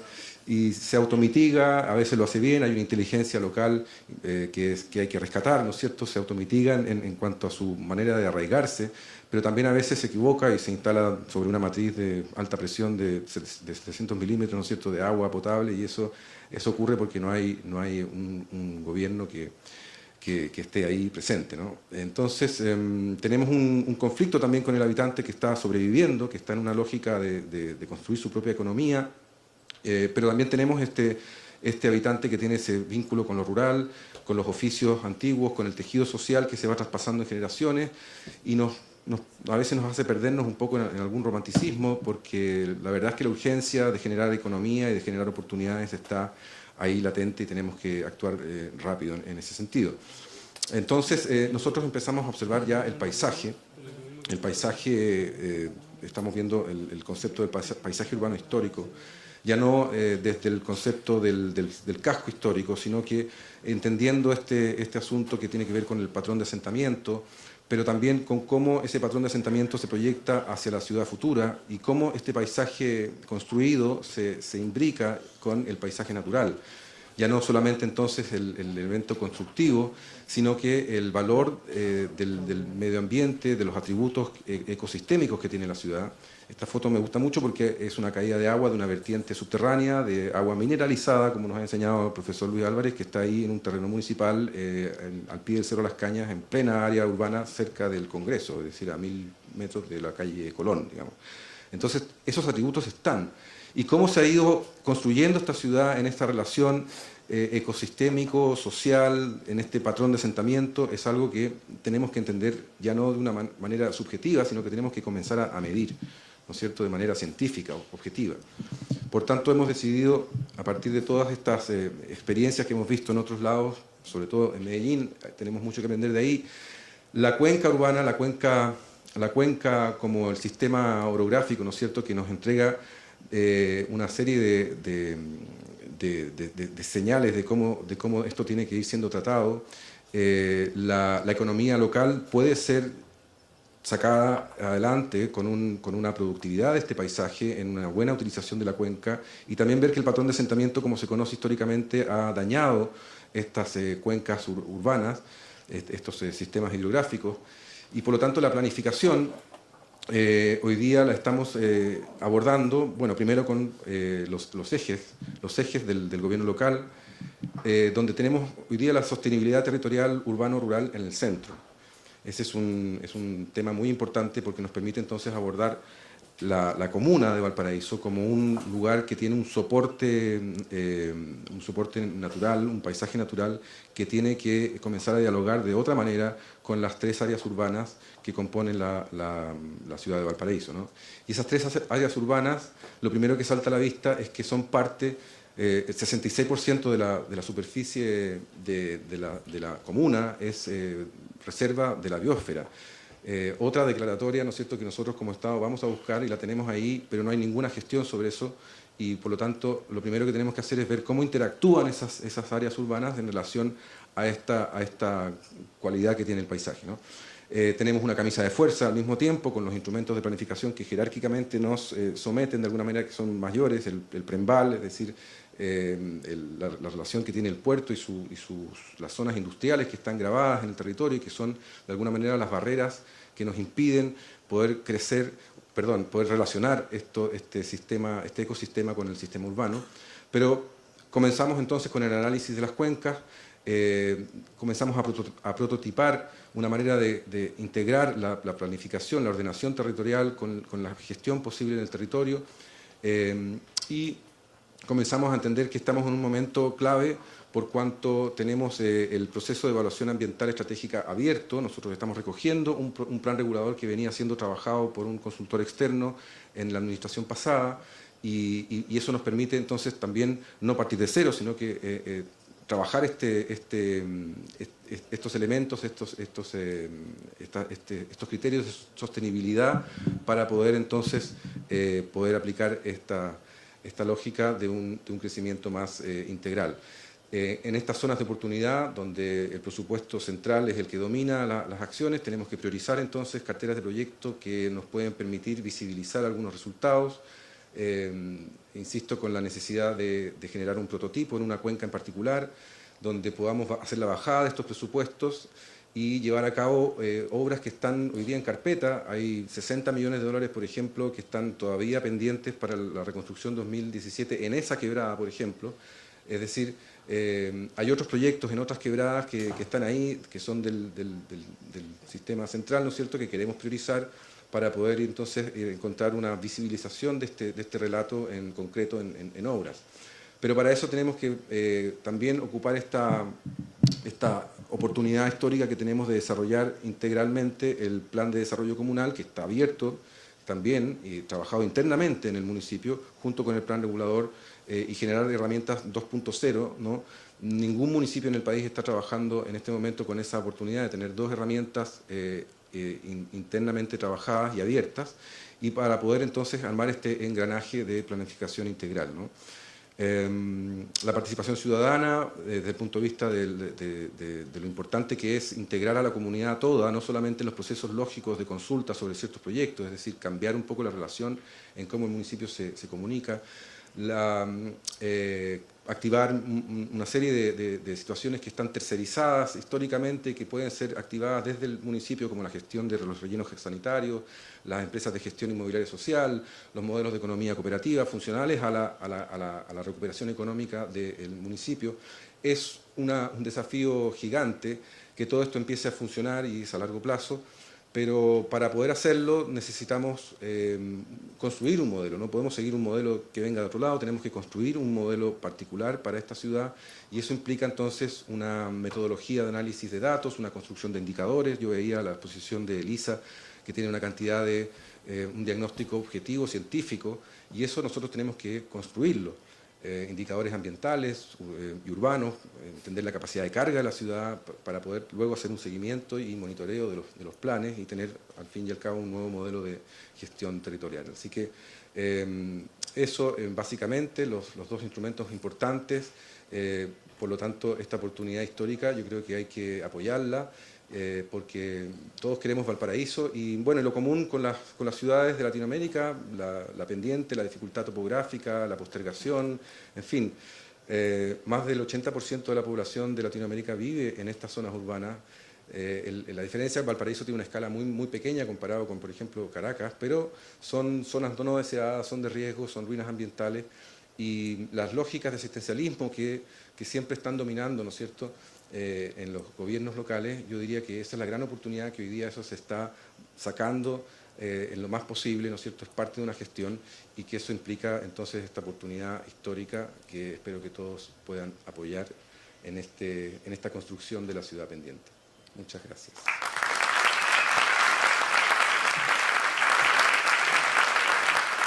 ¿Aló? ¿Podemos cambiar las luces aquí? ¿Es posible? Bueno, quiero invitar a los exponentes a que tomen asiento. Miguel se disculpó, tenía un matrimonio, tuvo que irse a Rajao a... No él, a Santiago. Y también voy a exculpar a Alejandro si se tiene que ir en 20 minutos más. Avianca está en huelga, entonces tuvo que cambiar 3-4 veces el vuelo, y finalmente cogió un vuelo, entonces al final en 20 minutos se va a disculpar sin despedirse. Vamos a ver si alcanzamos a terminar. A mí me gustaría tener una pequeña conversación de 20 minutos, pero para hacerlo quizás un poco más amable, al menos le tengo una pequeña sorpresa a nuestros exponentes. Tenemos una botella de vino que yo sé que a todos les gusta compartir para que sea un poco más como un living. Por favor, sírvanse, están libres. Antes de empezar, yo podría casi pasar la palabra a Gonzalo. No sé si tú tienes una pregunta particular a algunos de ellos, o más bien yo empiezo con la primera pregunta. ¿Qué prefieres tú? Ya, yo hago un poco la primera pregunta. Los brasileños son muy vivos, van directamente al grano. Un segundo, una pregunta que a mí me surgió un poco viendo las distintas exposiciones. Creo que hay ciertos rasgos comunes. Nosotros vimos que el medio ambiente es muy presente y también vimos que la participación es muy presente. Dos temas que acarrean un proceso muy largo y todos sabemos que la gobernanza generalmente trabaja con 4 años y el tiempo siempre se hace corto. Entonces, quizás viendo las otras experiencias positivas, todavía te quedan 3 años, o a Sharp todavía le quedan 3 años, siempre que no lo reeligen. Entonces, ¿cómo enfrentar esta cantidad de problemas que nos sumergen? No sé si quién quiere empezar.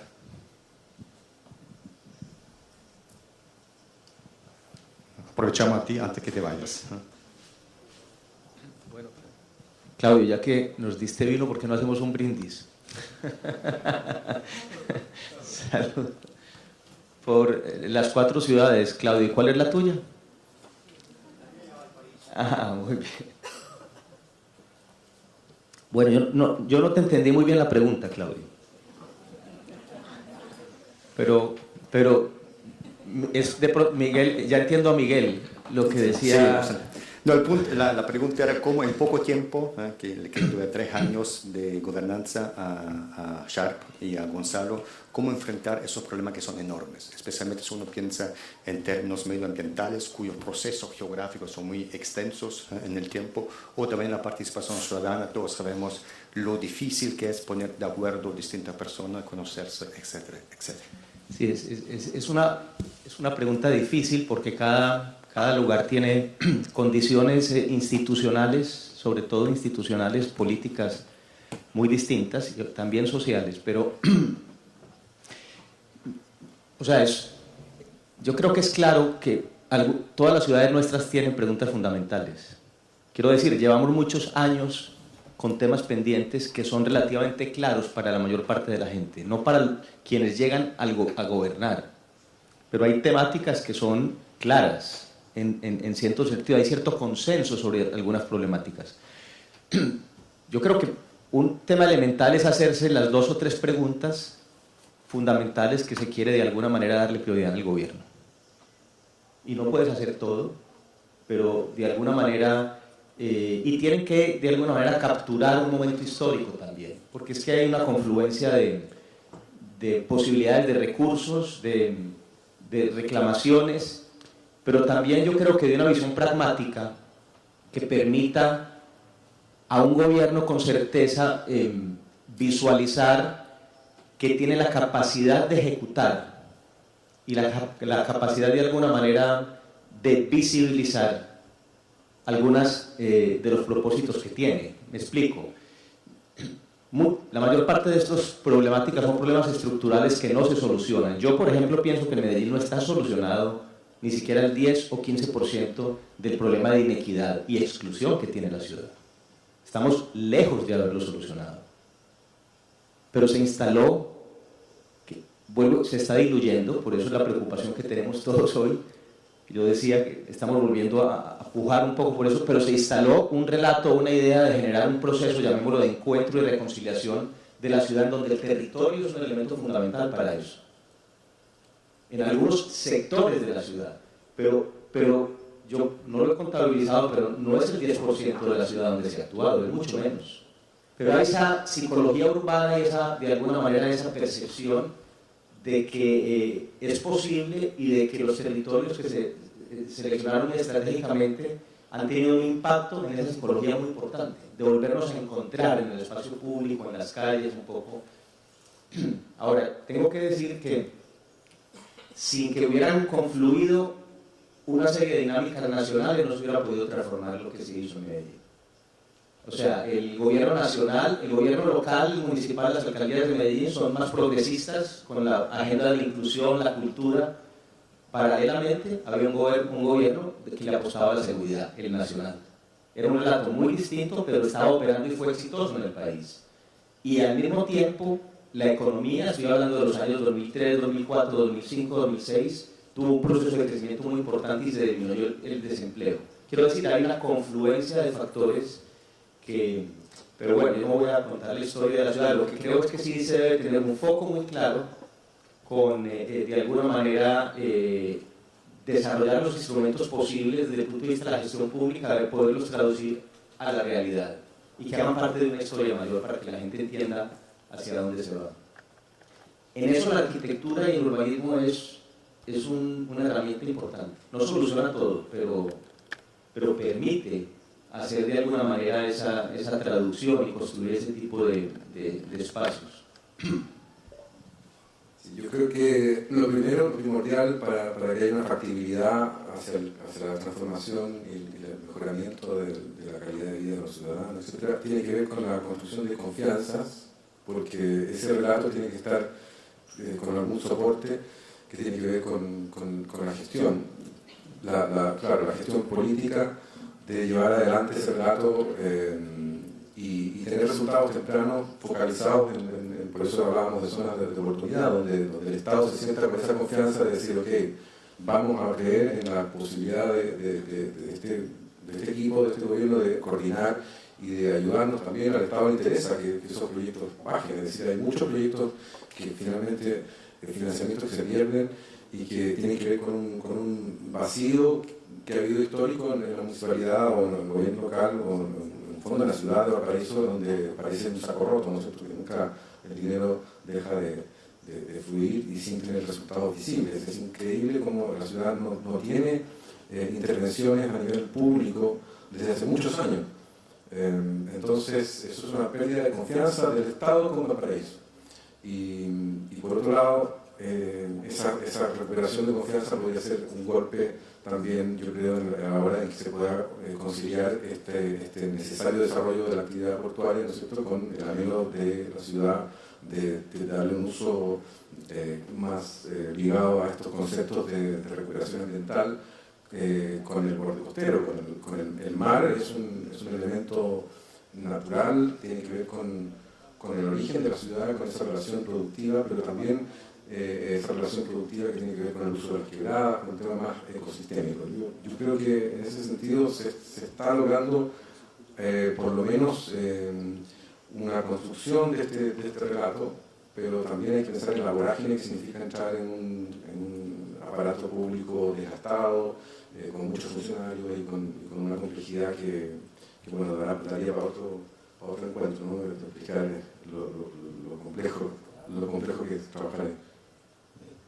Penso que hay una cuestión que es muy importante, que es la cuestión de la memoria. Porque la cuestión de la memoria y de la documentación de lo que se pasa con la ciudad nos permite aprender y sumar conocimientos. Y lo que pasa muchas veces, pienso, imagino que en todas nuestras culturas, es que a cada político que se entra, cada gobernante que se entra, tiene el plano de destruir el plano anterior. Entonces, por ejemplo, el Favela Barrio, que fue un programa muy importante, que tengo certeza que fue importante para Medellín, era un programa que se perdió, porque se cambió la dirección política. Entonces, cuanto más tenemos instrumentos de memoria y documentación de esa memoria y visibilidad de esa memoria, más difícil es para se producir esa mudanza. Buenas noches. La reflexión va para Alejandro de Urban. Yo soy de acá de Valparaíso, soy chef de profesión y mi hermano va a contar esta historia de que ojalá miren la arquitectura de la ciudad, cada una de sus ciudades, a través del lenguaje de la cocina. Le Corbusier le decía a sus alumnos del último año que si no entendían lo que era cocinar, pero no solamente el acto de cocinar en sí, sino la cocina entendiéndola como un lenguaje, ¿ya? Lévi-Strauss, el padre del estructuralismo, ¿ya? También decía que la mejor forma de comunicarse era a través del lenguaje de la cocina. Mi señora es chocuana, ¿ya? Yo conozco el Chocó, te quiero acompañar en ese sueño de recorrer el río de Atrato, por si acaso, ¿ya? estado en Quibdó, que es la región más maravillosa de Colombia. La gente en la región del Chocó habla a través de ese lenguaje de la cocina, ¿ya? Y para terminar, estoy escribiendo un libro sobre el patrimonio gastronómico de Valparaíso, porque creo que cada día se va perdiendo, y el prólogo lo va a escribir, que se mi gran amiga Sonia Montesino, un referente de la intelectualidad chilena. Entonces, repito, la invitación es como a ver las ciudades, pero a través de ese lenguaje de la cocina, del lenguaje de la gastronomía, ¿ya? Y repito que me gustaría que aquí en Valparaíso se viese así, porque en el Chocó, la gente, las personas que habitan en la región del Chocó, ¿ya? Lo puede describir muy bien Alejandro, hablan a través de ese lenguaje de la gastronomía. Eso. ¿Contestar? Comentario.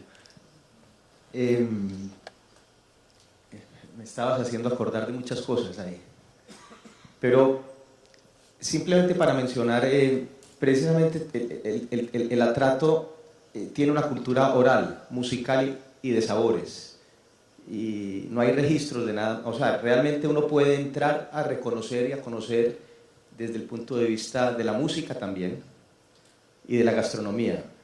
Entonces estás invitado para, en ese bote de diálogo impostergable sobre el río, que no es ese botecito que está ahí, para que sea una cocina.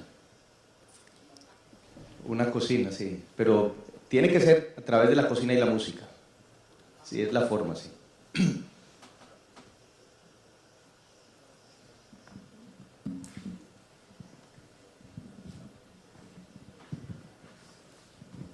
Gracias, Claudio, mi profe de título cuando yo era pequeñita.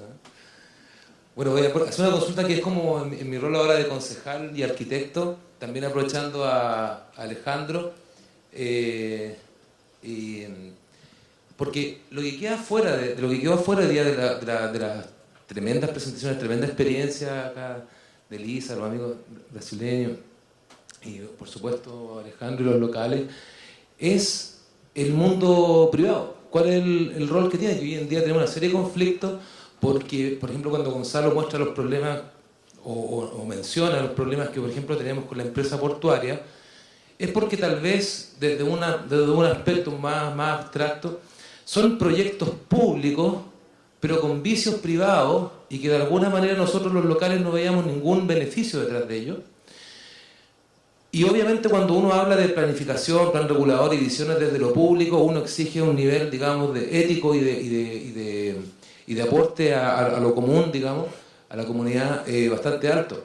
Pero también esto se construye con la interacción con privados, y yo en 2013 estuve en Medellín, estuve también ahí en Urban, y no fue un tema menor. Entonces, cuando nosotros hablamos de que justamente lo que necesitamos es un trabajo mancomunado para poder generar proyectos públicos de alto nivel, pero también proyectos privados con virtudes públicas, ¿puedes contarnos un poco cuáles fueron las claves de ese trabajo con el mundo privado en Medellín que pudieron activar justamente lo que hoy en día es un resultado exitoso? No sé si alguien quiera, yo puedo contestar algo de Medellín, pero alguien quiera compartir algo sobre él. Sí, bueno. Hay un tema con la Constitución, ¿no? Sí, yo creo que ahora se hablaba en la presentación que nos antecedió sobre el tema de la arquitectura pública. Hoy aquí hay algo de representación de algunos de los procesos que Medellín tiene desde el punto de vista de los proyectos, y desde hace, no sé, 15 años, 20 años, realmente quienes tienen referencias en la publicación de las revistas, etcétera, etcétera, sobre temas de arquitectura y temas urbanos en Medellín, generalmente están asociados con recursos públicos. Quiero decir, en los últimos gobiernos ha habido una decisión pública y política de liderar una serie de procesos y acciones en donde la arquitectura de alguna manera ha jugado un rol importante. Y eso se ha dado principalmente, no es la única razón, porque se ha de alguna manera identificado solo algunos territorios de la ciudad en los que se ha querido actuar con una decisión estratégica. Por ejemplo, en muchas de estas zonas del norte de la ciudad, donde nosotros desarrollamos un poco la estrategia de urbanismo social, los proyectos urbanos integrales, donde está el metrocable, las bibliotecas, etc. Originalmente la mayor parte de estos barrios fueron informales y otros fueron informales y siguen siendo informales. O sea, hay una economía allí que en un porcentaje muy grande tiene otras reglas. Entonces, la inversión privada sí ha estado, pero no con la lógica que ustedes tienen en Chile o que tenemos nosotros también en Colombia en otras zonas de ciudad. En el centro de la ciudad, en las zonas de renovación urbana, de alguna manera en otros barrios, lo que uno puede ver de alguna manera con una gran cantidad de procesos en ciudades en Latinoamérica. Pero muchos de estos ejemplos han hecho alianzas con el sector privado para gestionar, manejar a través de fundaciones, para volverse aliados de equipamientos culturales, pero no funcionan un poco por la ley de mercado del suelo. O sea, el mercado del suelo, la mayor parte de estos proyectos no es la razón de ser. Ahora, no quiere decir que nosotros no tengamos procesos de esos. Hay proyectos de renovación urbana, se están recuperando algunas zonas industriales y algunos de ellos son importantes, pero de alguna manera podría yo decir que no son tan relevantes para esta discusión que traemos aquí. Y no han sido tampoco tan significativos en relación con identificar a Medellín como referente de algo, aunque han sucedido proyectos interesantes. Exactamente. Pero, ahora, dicho eso, yo creo que el sector privado tiene un rol importantísimo en el proceso de transformación de las ciudades. Es un compromiso ético inmenso, pero cada ciudad es distinta. Por ejemplo, el tema del puerto, en el caso de ustedes, yo creo que no es un proyecto privado, es un proyecto colectivo, es un proyecto de ciudad de una importancia, de alguna manera, descomunal para el futuro de esta ciudad. Claro, responde a otras lógicas distintas, ¿no? Quiero decir, de intereses.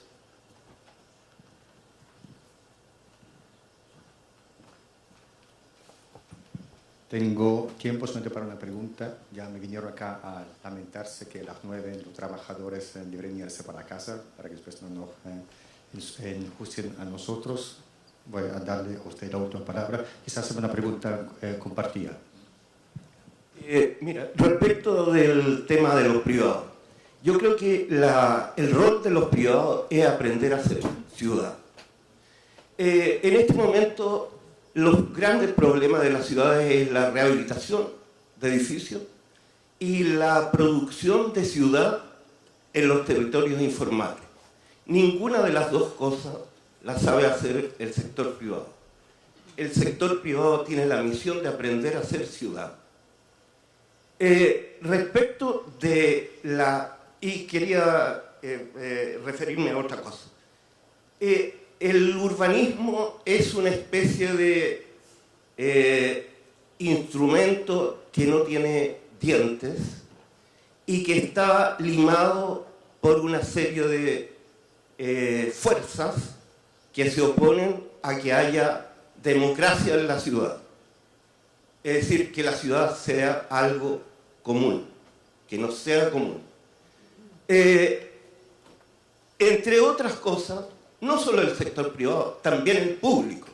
Las políticas públicas, por ejemplo, las políticas de producción de vivienda social no producen ciudad. Y están en Chile, es un negocio de privados. Y como es un negocio de privados, desordena la ciudad por el problema que tú dices, el mercado de suelo, el más barato, el que está fuera de la ciudad. Y nuestros habitantes que quieren estar en la ciudad, se los desaloja con políticas públicas de vivienda. Y desconoce la capacidad de los pobladores de hacer su propia vivienda y en el lugar donde están. Esa política pública de reconocimiento de las potenciales de los habitantes que viven en lugares informales está en un programa del MIMBU, aquí que se llama autoconstrucción asistida, que no corre porque la vivienda social es un negocio. Lo que hay que hacer es hacer correr esa política, porque de esa manera tú le pagas al poblador su propio trabajo para construir su vivienda. Entonces lo mantienes en Valparaíso, por ejemplo, una pequeña idea tonta, ¿no? En donde hay mucho desempleo, hacer correr este programa porque le das trabajo al habitante que requiere su casa, y entonces vamos a tener menos ambulantes en las calles, vamos a tener menos cesantía, a lo menos durante 6 meses, y vamos a tener viviendas dignas en los mismos lugares donde los habitantes quieren su vivienda, porque el plan de reconstrucción desalojó del lugar del incendio a más de la mitad de los habitantes que vivían ahí. A Luis Álvarez también.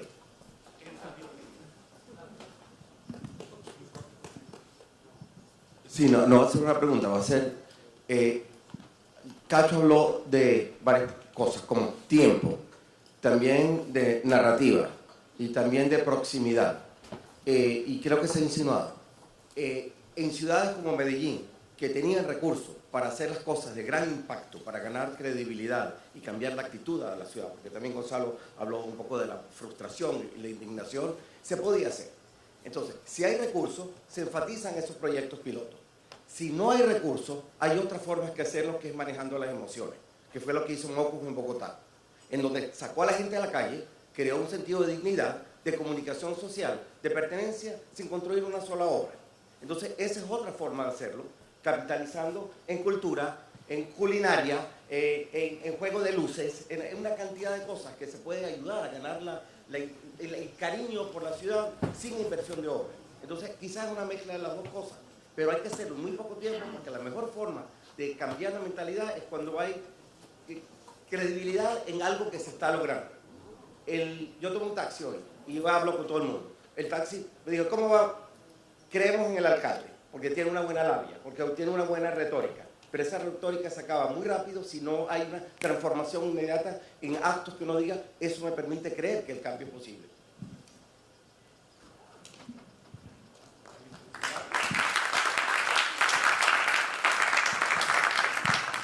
A mí esa pregunta original me pareció fantástica, y la primera a la que está aludiendo David. Tenemos una expresión en Venezuela que son los mangos bajos, o sea, empezar por un proyecto muy viable, algo sencillo en una comunidad que no va a dar resistencia, de alguna manera identificar algo sencillo, porque lo que se está buscando es de una complejidad que no se puede buscar, quizás el lugar más crítico o el que de verdad está... Y eso es válido, porque lo que uno quiere hacer es construir la confianza sustancialmente. Y lo otro que yo hubiese dicho es que hay que pasarle todo a la comunidad, empoderar a la comunidad, crear estructuras internas, porque ellas sí pueden trascender los tiempos políticos y ellas sí pueden tener una voz para demandar que las cosas se continúen, que ellas sean las que velen por esos procesos y de alguna manera cambiar ese paradigma de que la alcaldía es realmente el que protagoniza todo. Yo cierro acá. Quiero un aplauso, por favor, para...